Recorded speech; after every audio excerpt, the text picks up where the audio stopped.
Solemnity of Saints Peter and Paul.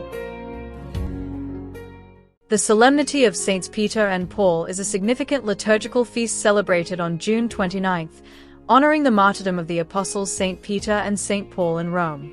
This feast has ancient Christian origins, and the chosen date commemorates either their death or the translation of their relics. Due to its theological and historical importance, the feast is classified as a solemnity, the highest rank of liturgical celebration. Importance of the feast. When June 29th falls on a Sunday during ordinary time, the Church elevates the feast above the regular Sunday liturgy, underscoring the vital roles that these two saints play in the life of the universal Church. Saints Peter and Paul's background. Saint Peter. Simon, later known as Saint Peter, was born in Bethsaida, near the Sea of Galilee. He and his brother Andrew were fishermen who became Jesus' first disciples, called to be fishers of men, Matthew 4 verse 19. According to John's Gospel, Andrew brought Simon to Jesus, who changed Simon's name to Cephas, or Peter, stating, "You are Peter, and on this rock I will build my church," Matthew 16 verse 18.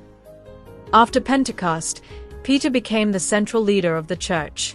He spent approximately 10 years in Jerusalem, performing miracles and converting many people. He primarily preached to Jews, but when opportunities arose, he also reached out to the Samaritans, Acts 8 verses 14 to 25, and Cornelius, a Roman centurion, Acts 10 verses 1 to 48 and chapter 11 verses 1 to 18. Later, he traveled to Rome, where he established the Church and was martyred around AD 64 during Emperor Nero's persecutions. It is said that Peter requested to be crucified upside down because he felt unworthy to die in the same manner as Jesus. His tomb is now located beneath the main altar of St. Peter's Basilica. Saint Paul. Saul, who later became Saint Paul, was a Roman citizen born in Tarsus, modern-day Turkey. He studied under the Rabbi Gamaliel in Jerusalem. After Jesus' ascension, Saul vigorously persecuted the early church, even responsible for the death of the protomartyr Stephen, Acts 7 verse 58. On his way to Damascus to continue his persecution, he experienced a transformative encounter with Jesus, who asked, "Saul, Saul, why are you persecuting me?" Acts 9 verse 4. After being baptized by a disciple named Ananias, Saul spent 3 years in prayer and study before returning to Jerusalem, where his conversion was validated by Barnabas. Paul predominantly preached among Gentiles but began his ministry in each town by addressing local synagogues, Acts 13 verses 5 and 14, 44, 14 verse 1, 17 verse 1, 18 verse 4. For approximately 10 years, he served as a missionary across the Mediterranean.